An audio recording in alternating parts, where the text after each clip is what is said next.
Bienvenue à Cogito, l'émission qui fait la lumière sur la recherche et la création étudiante à la maîtrise et au doctorat de l'Université Laval. Aujourd'hui, avec Justin Mallet, nous approfondissons les cancers causés par les rayons ultraviolets.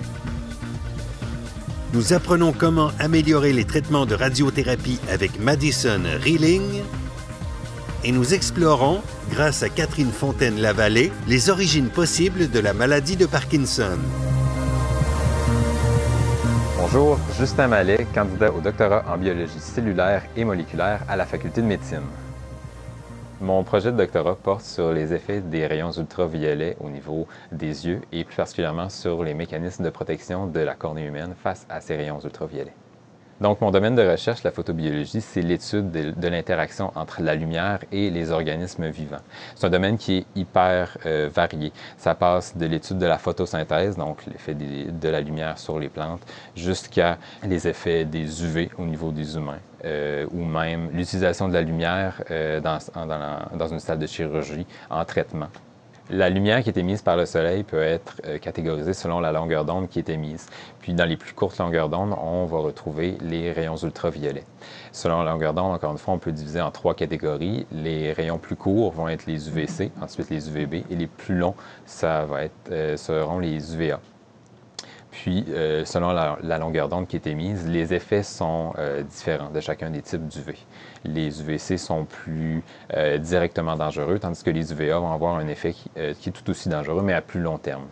Le cancer de la peau prend place au niveau de l'épiderme, qui est la couche la plus supérieure de la peau. Puis, les UV ont la capacité de transformer les trois types cellulaires qui sont contenus dans l'épiderme, qui vont donc mener aux trois types de cancers. Lorsque ce sont les cellules qui sont superficielles, qui deviennent cancéreuses, on parle de carcinome spinocellulaire. Lorsque c'est les cellules qui sont à la base de l'épiderme, on parle de carcinome basocellulaire. Puis lorsque ce sont les cellules qui amènent la coloration à la peau, les mélanocytes, on va parler de mélanome. Le mélanome est beaucoup plus dangereux puisqu'il va métastaser.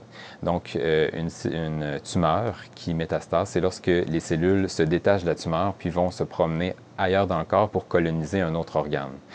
Les métastases sont connues pour être particulièrement plus aptes à coloniser d'autres organes. Les nouveaux cas de cancer cutané sont en augmentation, malgré que les gens savent très bien qu'est-ce qui cause des cancers. Ce qu'il faut dénoter, même s'il y a moins de nouveaux cas de mélanome, le mélanome est beaucoup plus risqué.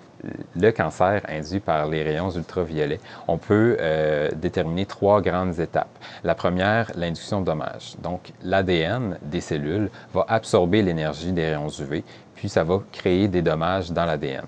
La deuxième étape, c'est la formation de mutations. Un dommage est normalement réparé par une cellule. Lorsqu'il n'est pas réparé, il va mener à la mutation de la cellule. Puis la troisième étape, une cellule mutée peut possiblement proliférer de façon incontrôlée. Une cellule qui prolifère va former une masse cellulaire qu'on appelle justement un cancer. Un coup de soleil, c'est une réponse physiologique à un fort endommagement. Donc, nos cellules, lorsqu'elles sont fortement endommagées par les UV, il va y avoir une réponse de notre corps qui va causer une inflammation. Donc, on peut comprendre que lorsqu'on a un coup de soleil, c'est un message que notre corps nous envoie qu'on a trop été exposé, on a eu des dommages, puis on a plus de risques d'avoir une mutation. L'intérêt de travailler sur la cornée de l'œil, c'est que malgré qu'elle soit exposée aux mêmes UV que la peau, il n'y a aucun cancer dû aux UV qui a été retrouvé au niveau de la cornée. Donc, on s'efforce de comprendre quels sont les mécanismes qui protègent la cornée face au stress induit par les UV pour éventuellement appliquer ces connaissances au niveau de la peau. La cornée et la peau sont deux structures qui sont très similaires. Ils vont paraître à l'œil nu très différentes puisque la cornée est transparente puis la peau n'est pas hydratée au même niveau que la cornée. Il faut savoir que dans la cornée, c'est l'enlignement des cellules qui lui confère son pouvoir de transparence. Puis, au niveau de la peau, c'est une couche qui permet de garder l'hydratation à l'intérieur. C'est pas mal les deux seules différences. Sinon, structurellement, les deux structures vont avoir toutes deux un stroma et un épithélium. La cornée est constituée de trois couches cellulaires. De la plus externe à la plus interne, on va avoir l'épithélium cornéen, le stroma, puis ensuite l'endothélium. On peut comparer ces structures avec la peau. La peau aussi possède un épithélium qu'on va appeler l'épiderme. La couche qui est en dessous, le derme, est très similaire au stroma. Puis au niveau de la peau, on va avoir l'hypoderme. Le projet a débuté avec l'étude des yeux de lapin, puisque les différentes structures des yeux de lapin ont la même capacité de laisser pénétrer les UV. Donc, on a tout d'abord démontré notre modèle avec les yeux de lapin, puis on est ensuite passé aux yeux humains. C'est grâce aux dons d'organes qu'on peut faire aujourd'hui toutes nos expériences, soit directement avec des yeux ou avec des cellules en culture qui proviennent de ces yeux. Avec les prélèvements, on va mettre les cellules en culture, les expandre, puis on va regarder le niveau protéique, le niveau de transcrit, le niveau d'ADN. On va vraiment étudier tout ce qui compose la cellule pour voir les différences entre les deux types de cellules. Pour l'instant, on a déterminé que les cellules de l'épithélium cornéen sont non seulement exposées aux UV, mais ils vont recevoir des dommages. Par la suite, on est allé voir la réparation de ces dommages, puis c'est au niveau de la réparation où il va y avoir une plus grande efficacité des cellules de la cornée comparativement aux cellules de la peau à se débarrasser de ces dommages-là. Donc, éviter éventuellement la formation de mutations et les cancers en bout de ligne. Cette réparation efficace qu'on retrouve au niveau de la cornée pourrait être due à une protéine qui est surexprimée dans les cellules de la cornée.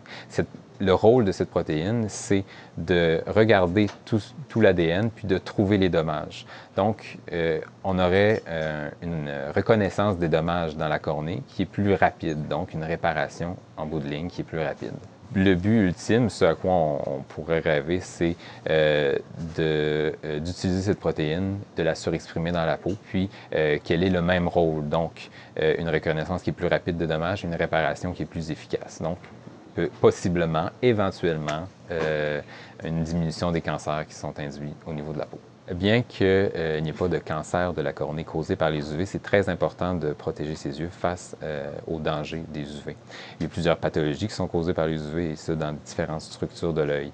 C'est aussi très important de protéger particulièrement les enfants puisque leurs yeux sont plus perméables ou ils permettent plus à la lumière de rentrer et de pénétrer jusqu'au fond de l'œil. On doit faire attention spécialement aux rayons qui sont indirects. Donc, de permettre aux rayons de pénétrer par les côtés ou par-dessous la lunette, c'est très dommageable pour les yeux. Quand on utilise des verres fumés, notre pupille va se dilater. Donc, va permettre à plus de rayons de pénétrer jusqu'au fond de l'œil, puisqu'on a besoin d'en faire entrer plus de lumière pour bien voir. Donc, si on permet à des UV de pénétrer, puis qu'on dilate notre pupille, on va avoir plus d'UV qui vont rentrer que de protection qui se fait. Les sources les plus fiables que le public peut utiliser, c'est bien sûr les sources qui proviennent du gouvernement ou les associations comme les associations de patients ou les associations professionnelles, l'Association des dermatologues, la Société de la recherche du cancer, des informations qui ont été traitées par des professionnels pour emmener au public. J'espère que mon projet va permettre d'améliorer les connaissances face aux mécanismes de protection, puis surtout aux mécanismes de réparation face aux atteintes ou aux dommages qui sont induits par les UV. J'aimerais qu'éventuellement mon projet mène à une méthode de protection qu'on va pouvoir utiliser au niveau de la peau qui va être beaucoup plus efficace, qui va éventuellement nous protéger de tout cancer, mélanome que les UV peuvent causer.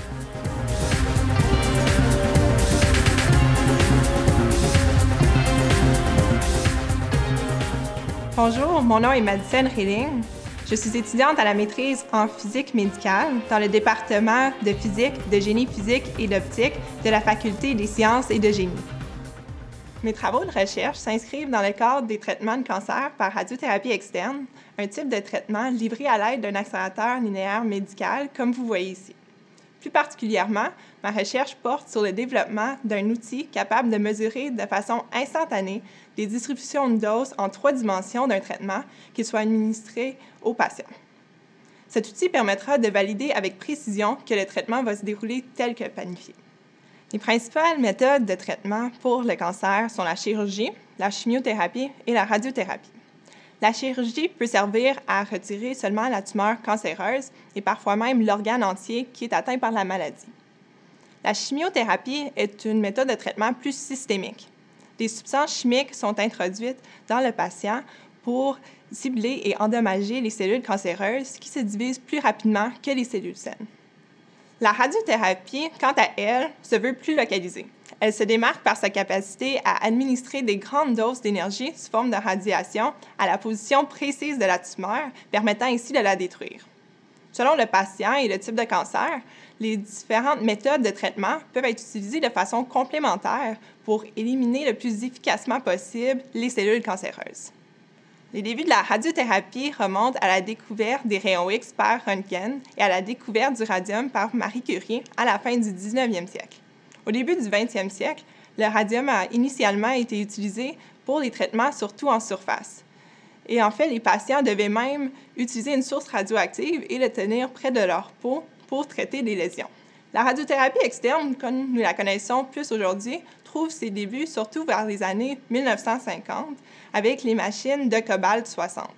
Donc, ces machines utilisaient une source radioactive de cobalt à la place des rayons X, comme l'accélérateur ici.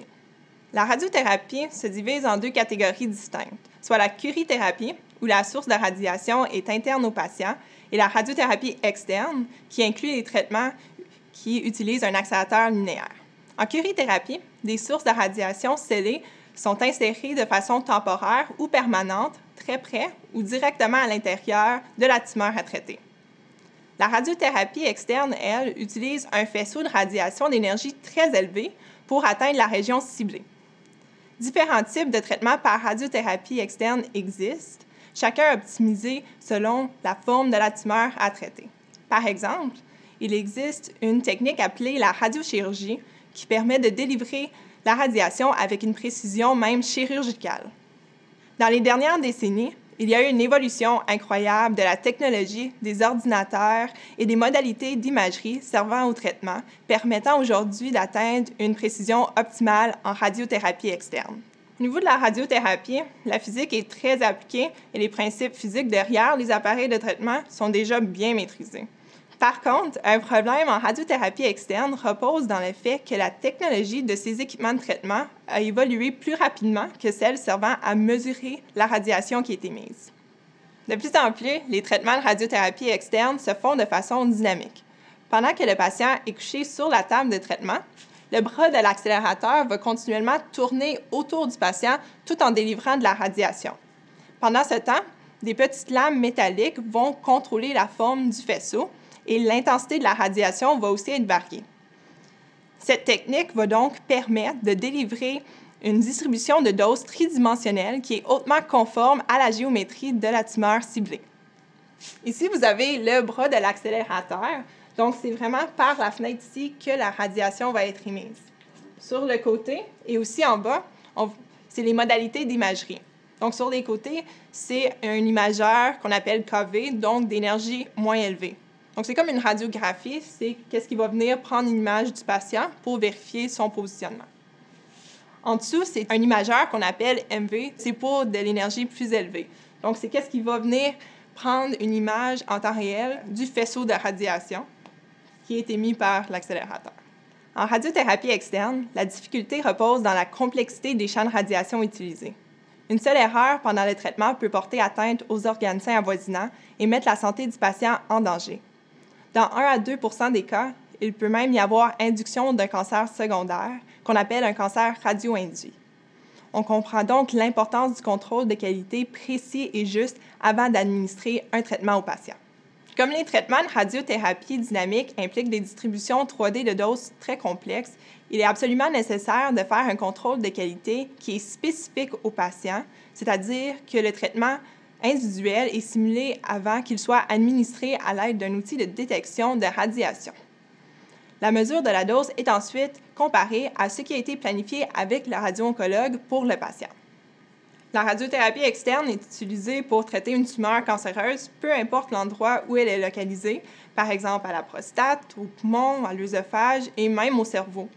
Par contre, la position de la tumeur peut obliger à administrer une dose qui est sous-optimale dans le but justement d'épargner les organes qui sont à proximité de la tumeur.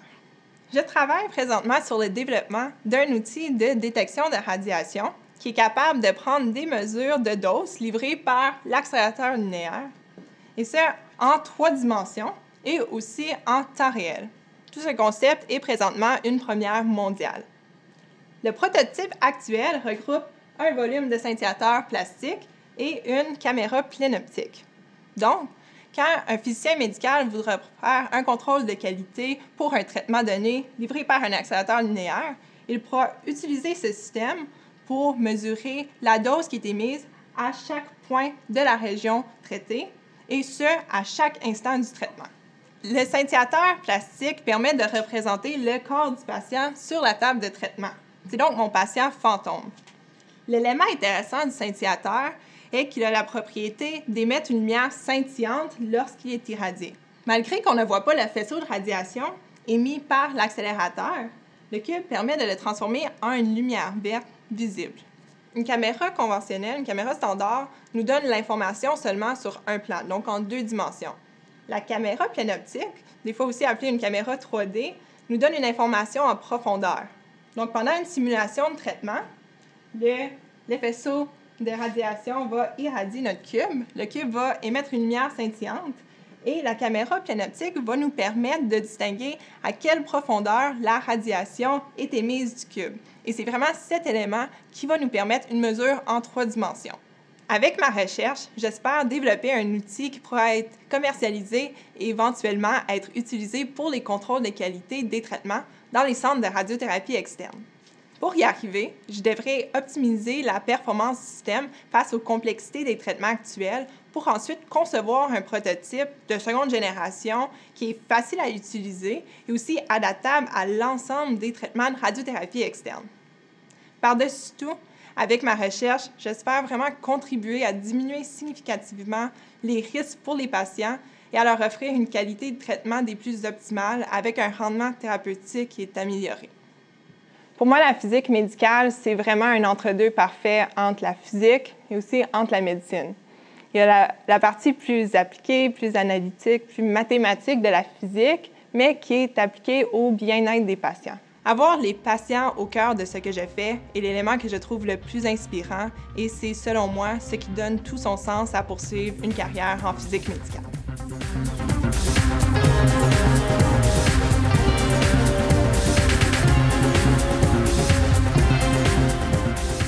Bonjour, je m'appelle Catherine Fontaine-Lavallée. Je suis étudiante à la maîtrise au programme de neurobiologie de la faculté de médecine.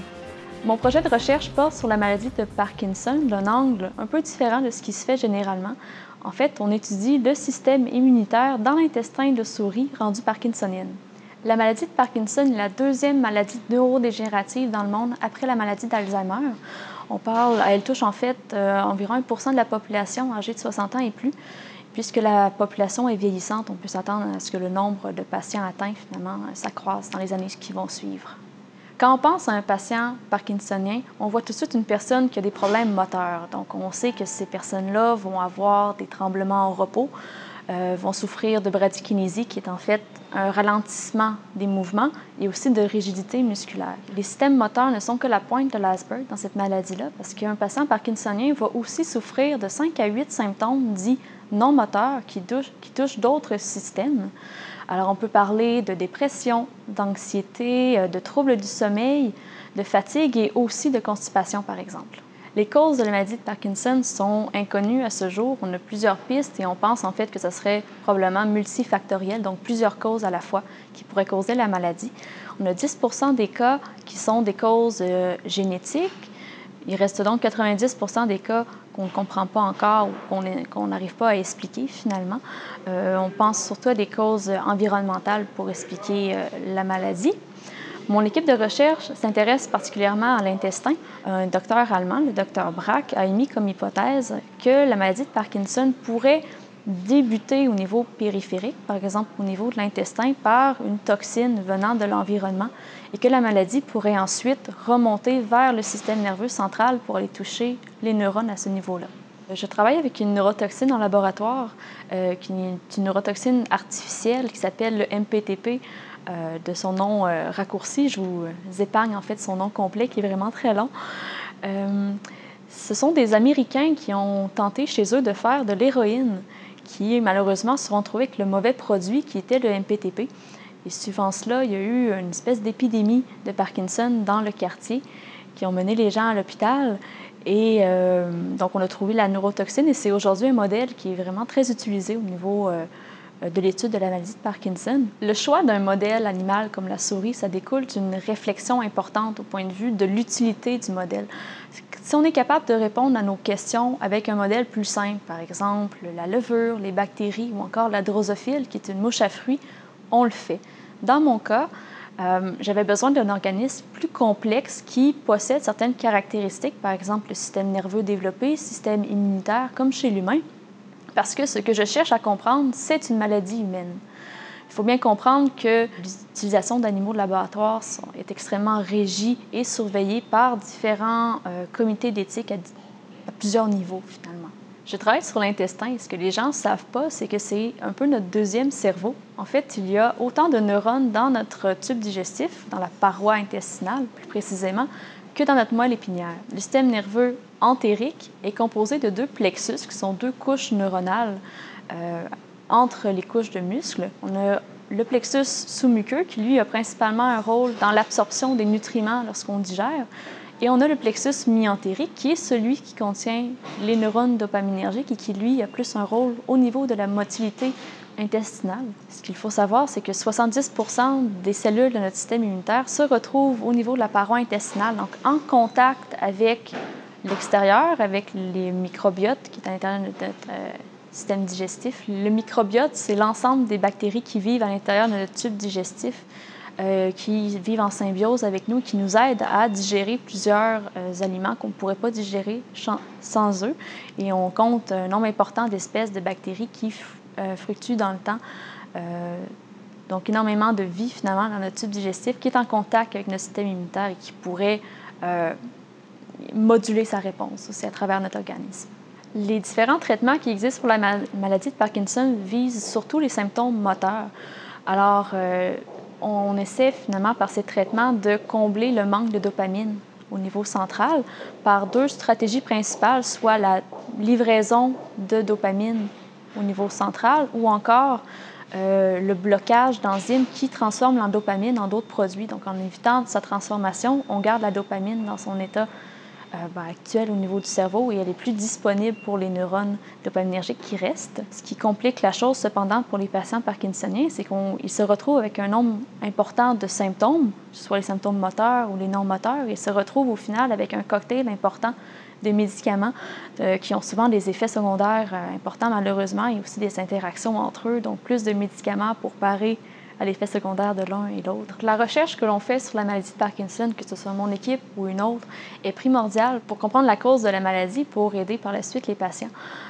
Pour l'instant, on ignore les causes de la maladie, donc les traitements qui existent sur le marché ne permettent pas la guérison des patients, mais permettent plutôt de contrôler leurs symptômes, surtout les symptômes moteurs. Mon projet de recherche, plus particulièrement, vise à comprendre s'il y aurait un effet de l'environnement, tel que plusieurs de l'hypothèse le posent, et que cette cause environnementale-là aurait un effet au niveau de l'intestin et surtout au niveau de la réponse immunitaire.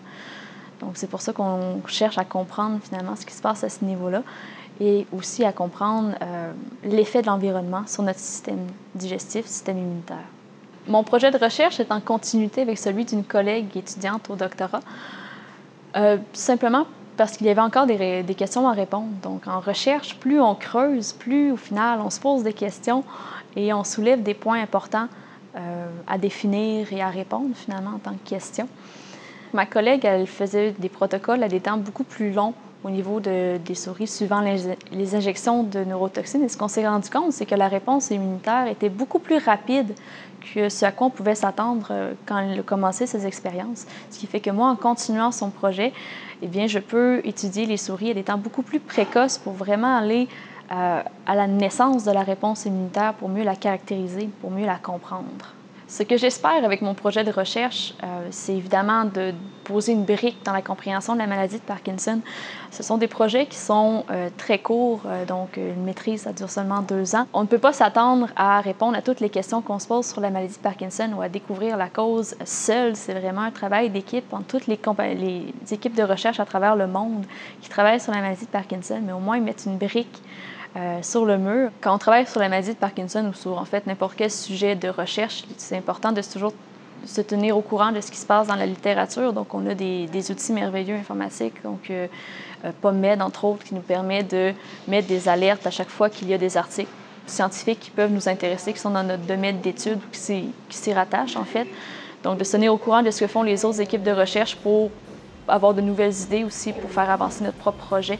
Donc, c'est vraiment une contribution de toutes les équipes de recherche dans le monde et d'aller chercher de nouvelles techniques ou de nouvelles connaissances. Et c'est en avançant tous ensemble qu'on peut arriver à comprendre une maladie ou à trouver des traitements qui fonctionnent finalement chez les patients.